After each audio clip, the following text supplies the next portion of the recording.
नमस्ते दोस्तों, एडफिल लर्निंग कैटेट हिंदी कैटेगरी 4 क्लास में आप सबका स्वागत है. അപ്പോൾ നമ്മുടെ കാറ്റഗറി 4ൽ നമ്മുടെ കണ്ടന്റ് പാർട്ടിൽ നമുക്ക് പഠിക്കാനുള്ള ഒരു ഭാഗമാണ് പ്രഗതിവാദ്. ഓക്കെ, നമുക്കറിയാം പ്രഗതിവാദ് എന്ന് പറയുന്നത് ഛായാവാദിന് ശേഷം വരുന്ന കാലമാണ് പ്രഗതിവാദ്. ആധുനിക കാലിലെ ഭാരതേന്ദു യുഗ്, ദ്വിവേദി യുഗ്, അതിനുശേഷമാണ് ഛായാവാദ് യുഗ് വരുന്നത്. അതിനുശേഷമാണ് പ്രഗതിവാദ് വരുന്നത്. പ്രഗതിവാദിനെ അതുകൊണ്ട് തന്നെ ഛായാവാദോത്തർ കാൽ എന്നും പ്രഗതിവാദിനെ വിളിക്കുന്നുണ്ട്. ഛായാവാദിന് ശേഷം വരുന്ന കാലഘട്ടം, അതുകൊണ്ടാണ് പ്രഗതിവാദിനെ ഛായാവാദോത്തർ കാൽ എന്നും പറയുന്നത്. ഓക്കെ, അപ്പം ഇന്ന് നമ്മൾക്ക് പ്രഗതിവാദിനെ കുറിച്ച്, അതിൻ്റെ പ്രമുഖ പ്രവൃത്തികൾ എന്തെല്ലാമാണെന്ന്, പിന്നെ അതിലുള്ള ഒരു പ്രധാനപ്പെട്ട കവി നാഗാർജുൻ, പിന്നെ അദ്ദേഹത്തിൻ്റെ ഒരു പ്രസിദ്ധമായ കവിത കാളിദാസ്, ഇത്രയാണ് നമുക്ക് ഈ ഒരു ക്ലാസ്സിൽ നമുക്ക് പഠിക്കാനുള്ളത്. ഓക്കെ, അപ്പോൾ നമുക്ക് നോക്കാം എന്താണ് പ്രഗതിവാദ് അല്ലേ. പ്രഗതിവാദ് പ്രഗതിവാദിൻ്റെ വർഷം നമുക്ക് നോക്കാം. 1936 മുതൽ 1942 ഈസ്വി വരെയുള്ള കാലഘട്ടമാണ് പ്രഗതിവാദ്. ഓക്കെ, അപ്പോൾ ഈ ഒരു കാലഘട്ടം വളരെ ഇമ്പോർട്ടൻ്റ് ആണ്.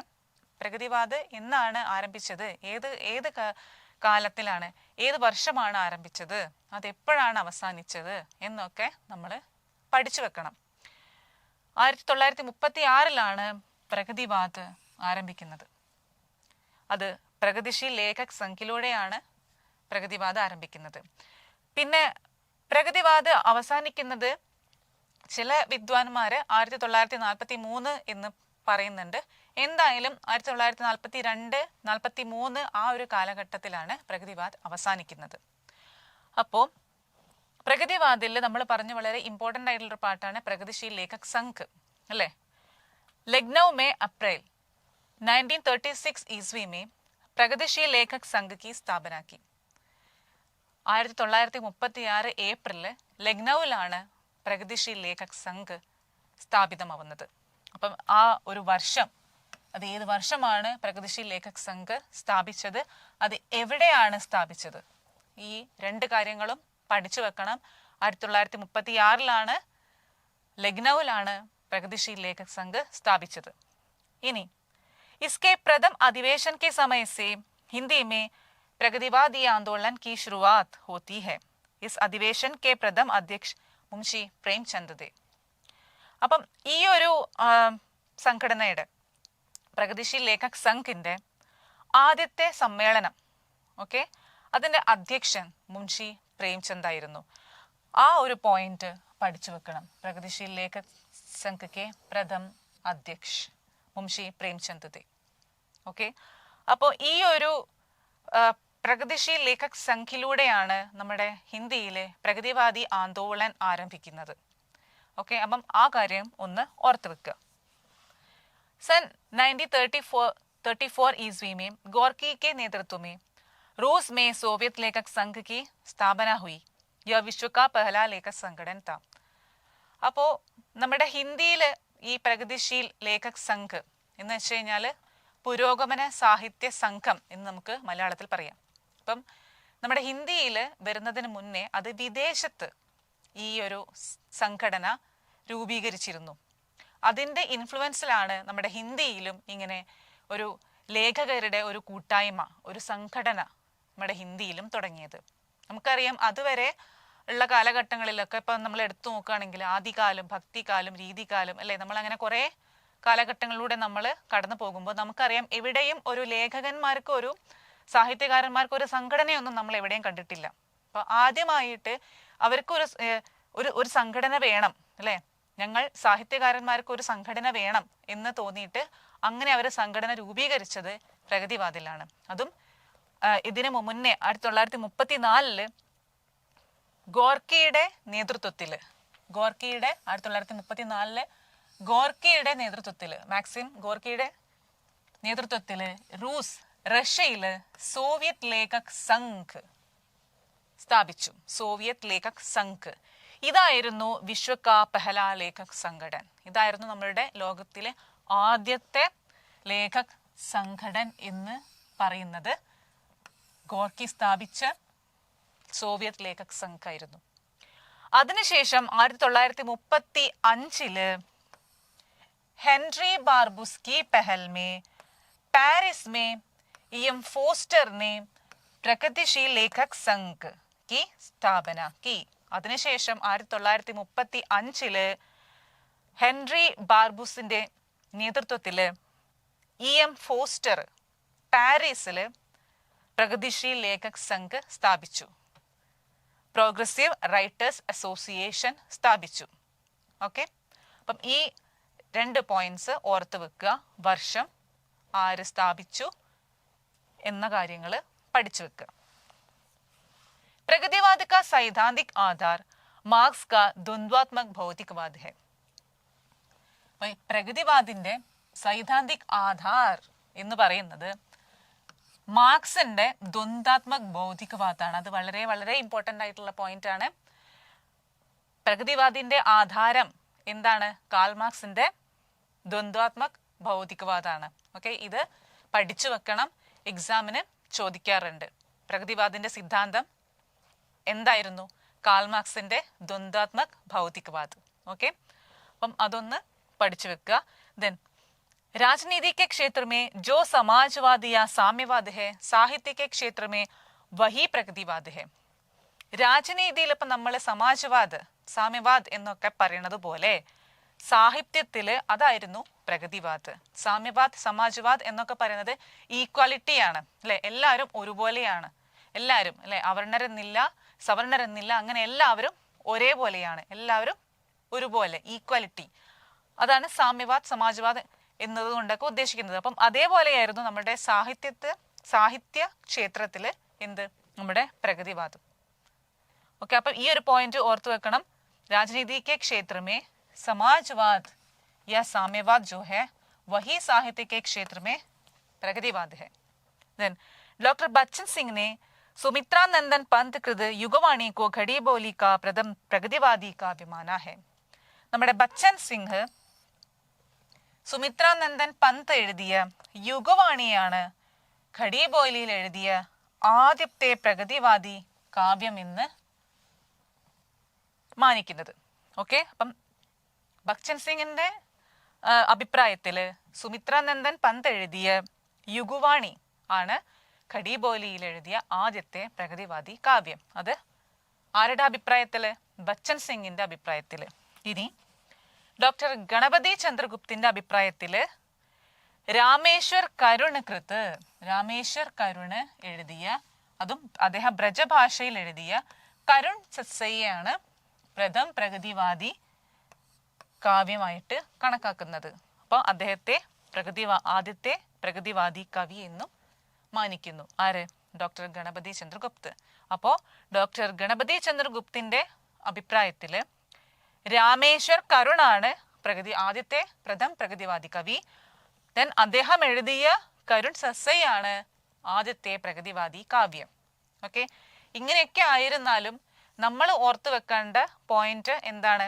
പ്രഗതിവാദ തുടങ്ങിയ വർഷം, പ്രഗതിശീൽ ലേഖക് സംഘ് സ്ഥാപിതമായ വർഷം, അതെവിടെയാണ് സ്ഥാപിച്ചത്, പ്രഥമ അധ്യക്ഷൻ ആരായിരുന്നു, അതിന്റെ സിദ്ധാന്തം എന്തായിരുന്നു, ഇതൊക്കെ നമ്മൾ പഠിച്ചു വെക്കുക. ഇനി പ്രഗതിവാദിന്റെ മുഖ്യ പ്രവൃത്തികൾ എന്തെല്ലാമായിരുന്നു നോക്കാം. ശോഷിതോ കെ പ്രതി സഹാനുഭൂതി और ശോഷകോ കെ പ്രതി ആക്രോശ്, അല്ലെ? ശോഷിതരോട് അവർക്ക് വളരെയധികം സഹാനുഭൂതിയായിരുന്നു. ദെൻ ശോഷകോ കെ പ്രതി ആക്രോശ് എന്താണ്? ചൂഷണം ചെയ്യുന്നവരോട് അവർക്ക് വളരെയധികം വിദ്വേഷമായിരുന്നു. ചൂഷണം ചെയ്യപ്പെടുന്നവരോട് അവർക്ക് വളരെയധികം സഹാനുഭൂതിയായിരുന്നു. അപ്പം ദെൻ സമാജ് കെ യഥാർത്ഥ കെ പ്രതി ആഗ്രഹ്, ദെൻ ക്രാന്തി കി ഭാവന, ശില്പപക്ഷ്, ഇതൊക്കെയായിരുന്നു അവരുടെ രചനകളുടെ പ്രവൃത്തികൾ എന്ന് പറയുന്നത്. ക്രാന്തി കി ഭാവന, കാരണം ആ ഒരു കാലഘട്ടം എന്ന് പറഞ്ഞു കഴിഞ്ഞാൽ നമ്മൾക്കറിയാം വിപ്ലവമായിരുന്നു, അല്ലെ? കമ്മ്യൂണിസം തലയ്ക്ക് പിടിച്ച ഒരു സമയമായിരുന്നു അത്. അപ്പം അവരുടെ ആ ഒരു രചനകളിലെല്ലാം തന്നെ നമുക്ക് ആ ഒരു വിപ്ലവം നമുക്ക് കാണാൻ സാധിക്കും. അപ്പം ഇതൊക്കെയായിരുന്നു അവരുടെ പ്രമുഖ പ്രവൃത്തികൾ. ഇനി നമുക്ക് പഠിക്കാനുള്ള കവി പ്രഗതിവാദില് നാഗാർജുൻ. വേറെയും കവികളുണ്ട്, പക്ഷേ നമുക്ക് പഠിക്കാനുള്ളത് നാഗാർജുനാണ്. നാഗാർജുന്റെ ജന്മ മൃത്യു, അദ്ദേഹം 1911 ജനിച്ചത്, മരണം 1998. അദ്ദേഹം ജനിച്ചത് തരൗനിയിലാണ്. അദ്ദേഹത്തിന്റെ ശരിക്കുള്ള പേര്, മൂൽനാം വൈദ്യനാഥ് മിശ്ര. അദ്ദേഹത്തിന്റെ റിയൽ നെയിം എന്താണ്? വൈദ്യനാഥ് മിശ്ര. യഥാർത്ഥ നാമം, അദ്ദേഹത്തിന്റെ യഥാർത്ഥ നാമം എന്ന് പറയുന്നത് വൈദ്യനാഥ് മിശ്ര ആണ്. അദ്ദേഹത്തിന്റെ മാതാപിത ഗോകുൽ മിശ്ര, ഉമാദേവി. അദ്ദേഹത്തിന്റെ ഉപനാമാണ് യാത്രി. नागार्जुन का मूल नाम क्या है?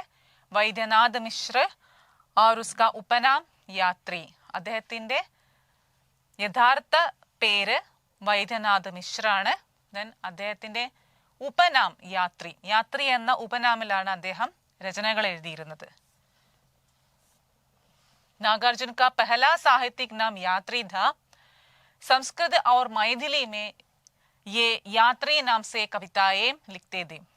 അദ്ദേഹം സംസ്കൃത ഭാഷയിലും മൈഥിലിയിലൊക്കെ അദ്ദേഹം യാത്രി എന്ന പേരിലാണ് അദ്ദേഹം കവിതകൾ എഴുതിയിരുന്നത്. ഓക്കെ, ഈ ഒരു പോയിന്റ് ഓർത്തു വെക്കുക. नागार्जुन की खड़ी बोली में सर्वप्रथम प्रकाशित रचना राम के प्रति है, जो सन 1935 ईस्वी में लाहौर निकलने वाली साप्ताहिक पत्रिका विश्वबंधु में छपी थी. അതായത് നാഗാർജുൻ ഖഡീബോലിയിൽ എഴുതിയ അദ്ദേഹത്തിന്റെ ആദ്യത്തെ രചന എന്ന് പറയുന്നത് രാം കെ പ്രതിയാണ്. രാം കെ പ്രതി. അത് 1935 ലാഹോറിൽ നിന്നും വരുന്ന സാപ്താഹിക് പത്രികയായ വിശ്വബന്ധുവിലാണ് അച്ചടിച്ചു വന്നത്. അപ്പം ആ ഒരു പോയിന്റ് ഓർത്തു വെക്കുക. നാഗാർജുൻ അദ്ദേഹത്തിന്റെ ഖഡീബോലിയിൽ എഴുതിയ ആദ്യത്തെ രചന രാം കെ പ്രതിയാണ്. അത് 1935 അത് പബ്ലിഷ് ചെയ്തത്. അത് ഏതിലാണ് പബ്ലിഷ് ചെയ്തത്? സാപ്താഹിക് പത്രിക, അതായത് ലാഹോറിൽ നിന്നും വരുന്ന സാപ്താഹിക് പത്രിക വിശ്വബന്ധുവിലാണ് അദ്ദേഹത്തിന്റെ ആദ്യത്തെ രചന അച്ചടിച്ചു വന്നത്. അദ്ദേഹത്തിന്റെ മുഖ്യ രചനകൾ ഏതൊക്കെയാന്ന് നോക്കാം. യുഗധാര, സത്രംഗെ പങ്കും വാലി, പ്യാസി പതിരായി ആക്കേം, ബസ് മാങ്കുർ, तालाब की मछलियां, खिचड़ी विप्लव देखा हमने, तुमने कहा था, हजार हजार बाहु वाली, പുരാനി ജൂതിയോ കാ കോറസ്. ഇതൊക്കെ ഇദ്ദേഹത്തിന്റെ വളരെ പ്രസിദ്ധമായിരിക്കുന്ന രചനകളാണ്. ഇതെല്ലാം പഠിച്ചു വെക്കണം. ഓക്കെ, യുഗധാര, സത്രംഗെ പങ്കോം വാലി, പ്യാസി പഥരായി ആങ്കേം, ഭസ്മ അങ്കുർ, താലാബ് की मछलियां, खिचड़ी विप्लव देखा हमने, तुमने कहा था, हजार हजार बाहों वाली, पुरानी जूतियों का कोरस. ഇതൊക്കെ അദ്ദേഹത്തിന്റെ മുഖ്യ രചനകളാണ്. പഠിച്ചു വെക്കുക. ദെൻ നാഗാർജുൻ കൃത ഭസ്മാങ്കുർ ഏക ഖണ്ഡകാവ്യ ഹേ ജോ ബർവൈ ചന്ദ് മേ ഹേ. അദ്ദേഹം ഒരു ഖണ്ഡകാവ്യം എഴുതിയിട്ടുണ്ട്. അദ്ദേഹത്തിന്റെ ഭസ്മാങ്കുർ ഒരു ഖണ്ഡകാവ്യമാണ്. അത് ബർവൈ ചന്ദിൽ എഴുതിയതാണ്. ബർവൈ ചന്ദിൽ എഴുതിയ ഒരു അദ്ദേഹത്തിന്റെ ഖണ്ഡകാവ്യമാണ് ഭസ്മാങ്കുർ. Okay, next. नागार्जुन ने मैथिली भाषा में पत्रहीन नग्न गाच शीर्षक से काव्य लिखा. അദ്ദേഹം മൈഥിലി ഭാഷയിൽ പത്രഹീൻ നഗ്ന ഗാച്ച് എന്ന ഒരു ശീർഷകില് ഒരു കാവ്യം എഴുതിയിട്ടുണ്ട്. അതില് 52 കവിതകളാണ് അതില് ഉണ്ടായിരുന്നത്. ഇതിന്റെ പേര് പത്രഹീൻ നഗ്ന ഗാച്ച്. അതില് 52 കവിതകളാണ് അതിൽ ഉണ്ടായിരുന്നത്. ഈ ഒരു കൃതിക്ക് അദ്ദേഹത്തിന് 1968 അദ്ദേഹത്തിന് സാഹിത്യ അക്കാദമി പുരസ്കാരം അദ്ദേഹത്തിന് കിട്ടിയിട്ടുണ്ട്. അപ്പം നാഗാർജുന് സാഹിത്യ അക്കാദമി കിട്ടിയ രചന ഏതാണ്? പത്രഹീൻ നഗ്ന ഗാച്ച്. ഓക്കെ, അതില് 52 കവിതകളാണുള്ളത്. 1968 സാഹിത്യ അക്കാദമി പുരസ്കാരം അദ്ദേഹത്തിന്റെ ആ ഒരു രചനയ്ക്ക് അദ്ദേഹത്തിന് ലഭിച്ചിട്ടുണ്ട്. ദെൻ नागार्जुन ने अपनी कविता പ്രതിഹിംസാ ഹി സ്ഥായി ഭാവ് ഹെ. അദ്ദേഹത്തിന്റെ ഒരു കവിതയാണ് പ്രതിഹിംസാ ഹി സ്ഥായി ഭാവ് ഹെ. അപ്പം അതിന്റെ ആ ഒരു ഇതില് അദ്ദേഹം എഴുതിയിട്ടുണ്ട് എന്ത്? യഹ് തോ നാഗാർജുൻ സാഹിത്യ കാ മാനിഫെസ്റ്റോ ഹെ. അപ്പം ഈ ഒരു പോയിന്റ് ഓർത്തു വെക്കുക. യഹ് തോ നാഗാർജുൻ സാഹിത്യ കാ മാനിഫെസ്റ്റോ ഹെ എന്ന് നാഗാർജുൻ അദ്ദേഹത്തിന്റെ ഏത് ഏത് രചനയുടെ അല്ലെങ്കിൽ ഏത് കവിതയുടെ അല്ലെങ്കിൽ ഏത് കൃതിയുടെ ആ ഒരു സന്ദർഭിലാണ് അദ്ദേഹം എഴുതിയിരിക്കുന്നത്. അത് ഏതിലാണ്? പ്രതിഹിംസാഹി സ്ഥായി ഭാവ് ഹെ. ഓക്കെ, ആ ഒരു പോയിന്റ് ഓർത്തു വെക്കുക.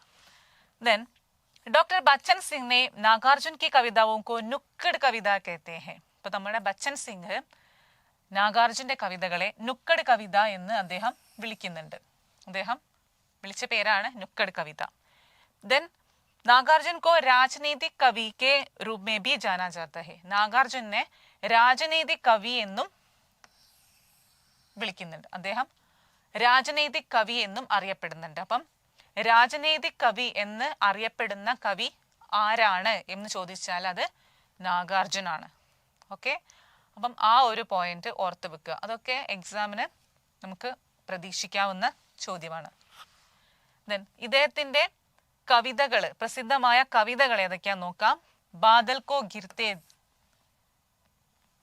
കോ ഗിർത്തെ ഹെ, പാഷാണി, സിന്ദൂർ, തിലകിത് ഭാൽ, तुम्हारी दंतुरित मुस्कान, 5 पूद भारत माता के, कालिदास, हरिजन गाथा, अकाल और उसके बाद.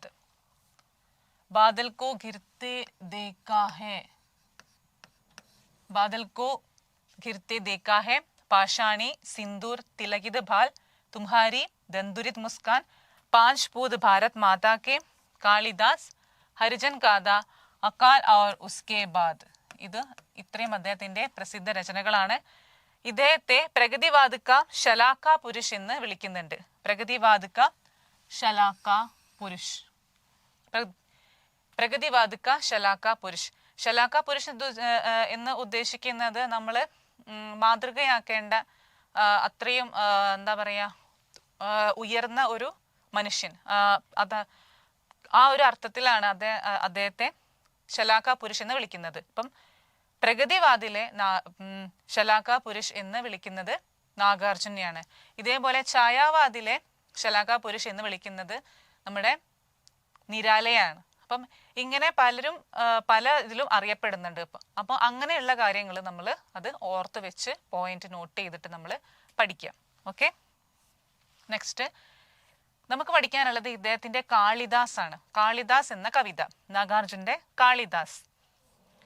नागार्जुन की कालिदास कविता सतरंग के पंखों वाली कविता संग्रह में संकलित है. അപ്പം അദ്ദേഹത്തിന്റെ കാളിദാസ് എന്ന കവിത സത്തരംഗ് കെ പങ്കോം വാലി എന്ന കവിതാ സംഗ്രഹം, അത് 1959 പബ്ലിഷ് ചെയ്ത സത്തരംഗ് കെ പങ്കോം വാലി എന്ന കവിതാ സംഗ്രഹിൽ ഉൾപ്പെട്ട കവിതയാണ് കാളിദാസ്.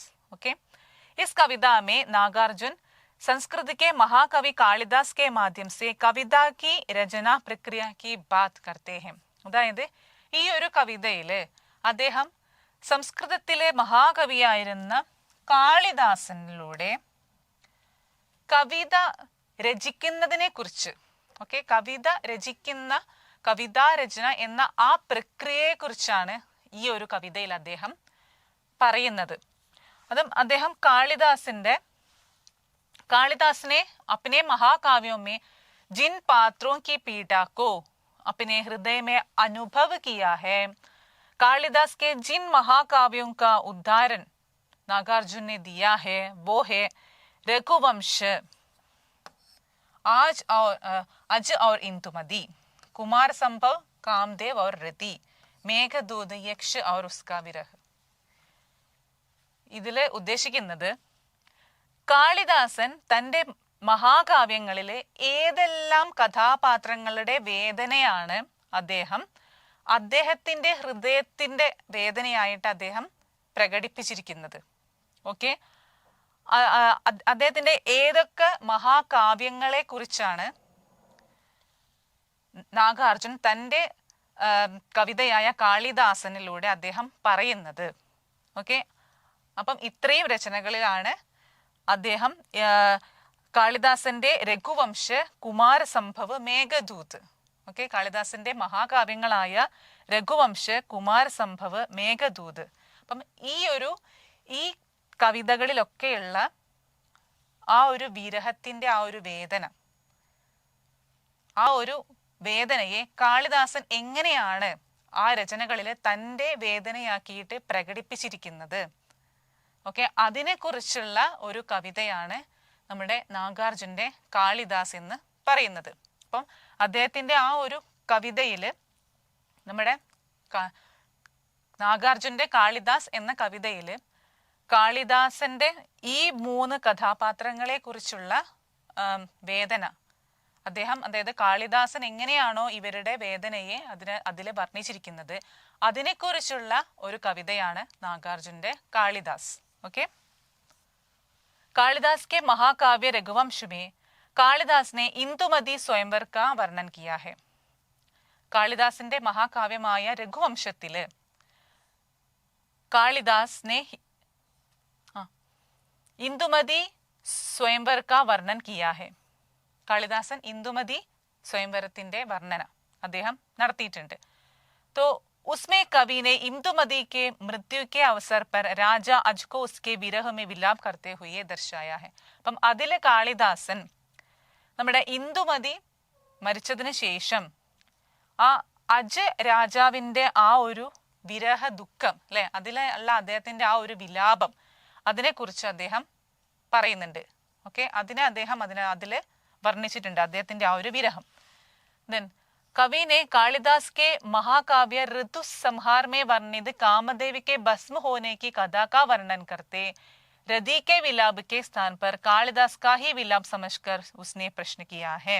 അതായത് അതേപോലെ തന്നെ കാളിദാസന്റെ മറ്റൊരു മഹാകാവ്യമായ ഋതു സംഹാറിൽ കാമദേവനെ ഭസ്മമാക്കിയതിന് ശേഷമുള്ള നമ്മുടെ രതിദേവിയുടെ ആ ഒരു വിലാപം, ഓക്കെ, എന്താ പറയുക, രതിദേവിയുടെ ആ ഒരു വേദന, അതും അദ്ദേഹം എങ്ങനെയാണ് കാളിദാസൻ അത് തൻ്റെ വേദനയാക്കിയിട്ട് തൻ്റെ ആ ഒരു രചനയിൽ പ്രകടിപ്പിച്ചിരിക്കുന്നത്, അതിനെക്കുറിച്ച് നമ്മുടെ നാഗാർജുൻ ഈ കവിതയിൽ വ്യക്തമാക്കിയിട്ടുണ്ട്. അതേപോലെ തന്നെ കാളിദാസിനെ കവിത മേ മേഘദൂത്, അദ്ദേഹത്തിന്റെ കവിതയിൽ മേഘദൂത്, കാളിദാസിന്റെ മേഘദൂതില് യക്ഷിണി കെ വിയോഗമേ मेघदूत नामक गीत काव्य में वर्णित यक्षिणी के वियोग में दुखी यक्ष मेघों की हवा के वार्तालाप का वर्णन किया गया है. അതായത് അതില് യക്ഷിണിയുടെ വിയോഗത്തില് ദുഃഖിതനായ യക്ഷൻ മേഘങ്ങളോടും കാറ്റുകളോടും ഒക്കെ ഇങ്ങനെ എന്താ പറയാ തൻ്റെ വിലാപം പറയുന്നത്, അതെല്ലാം നമ്മുടെ നാഗാർജുൻ അദ്ദേഹത്തിന്റെ രചനയായ കാളിദാസനിൽ അദ്ദേഹം പറയുന്നുണ്ട്. ഓക്കെ, അപ്പൊ ഇത്രയുമാണ് അദ്ദേഹത്തിന്റെ ആ ഒരു കാളിദാസ് എന്ന കവിതയിൽ പറഞ്ഞിരിക്കുന്നത്. അതായത് നാഗാർജുൻ തൻ്റെ കാളിദാസ് എന്ന കവിതയിൽ നമ്മുടെ മഹാകവിയായ കാളിദാസന്റെ മഹാകാവ്യങ്ങളായ 3 മഹാകാവ്യങ്ങൾ ഏതൊക്കെ? രഘുവംശ, കുമാരസംഭവ്, മേഘദൂത്. അപ്പം ഇതിലൊക്കെയുള്ള വിരഹമായ വേദനകള് ആണ് തൻ്റെ ആ ഒരു കവിതയിലൂടെ അദ്ദേഹം വർണ്ണിച്ചിരിക്കുന്നത്. ഓക്കെ, അതില് കാളിദാസൻ എങ്ങനെയാണ് എന്താ പറയുക തൻ്റെ കഥാപാത്രങ്ങളുടെ വേദന കാളിദാസൻ എങ്ങനെയാണ് തൻ്റെ വേദനയാക്കിയിട്ട് അതിൽ ചിത്രീകരിച്ചിരിക്കുന്നത്, അതിനെക്കുറിച്ചാണ് നാഗാർജുൻ തൻ്റെ കവിതയിലൂടെ വ്യക്തമാക്കിയിരിക്കുന്നത്. Okay, clear? അപ്പം ഇത്രയുമാണ് പ്രകൃതിവാദിൽ നിങ്ങൾക്ക് പഠിക്കാനുള്ളത്. പ്രകൃതിവാദം എന്താണെന്ന് പഠിക്കുക, അതിൽ പ്രഗതിശീൽ ലേഖക് സംഘിനെ കുറിച്ച് പഠിക്കുക, വർഷം പഠിക്കുക, പ്രമുഖ കവിയായ നാഗാർജുനെ കുറിച്ച് പഠിക്കുക, അദ്ദേഹത്തിൻ്റെ കവിതകൾ പഠിക്കുക, അതിൽ പ്രധാനപ്പെട്ട കവിതയായ കാളിദാസിനെ കുറിച്ച് പഠിക്കാം. അപ്പം ഇത്രയാണ് നമുക്ക് പ്രകൃതിവാദിൽ പഠിക്കാനുള്ളത്. ധന്യവാദം.